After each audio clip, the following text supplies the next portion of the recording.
அன்பு நண்பர்களே வணக்கம்.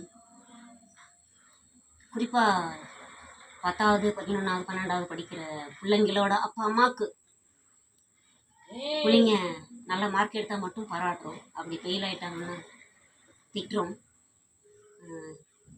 அது எப்படி பாஸ் ஆனால் ஏற்றுக்கிறத மட்டும் ஏற்றுக்கிற மனநிலைமையில் இருக்கிறவங்க கொஞ்சம் ஃபெயிலானாலும் இல்லை மார்க்கு கம்மியாக எடுத்தாலும் கூட ஏற்றுக்கலாம்ல. அதனால் பிள்ளைங்கள்லாம் இப்போ பிறந்திருக்கிற பிள்ளைங்கள்லாம் ரோசத்தையே கூட வந்து வச்சிட்ருக்குறாங்க. எதுவும் கையாளாகுதோ இல்லையோ, நான் ரொம்ப ரோசம் இருக்குது, அதனால் செத்து போயிடுறாங்க. அந்த பயத்திலே கூட சிலர் செத்து போயிடுறாங்க. அந்த மாதிரி எதுவும் பண்ணிடாதீங்க. எது இருந்தாலும் ஏற்றுக்கிற மனநிலைமையில் இருங்க.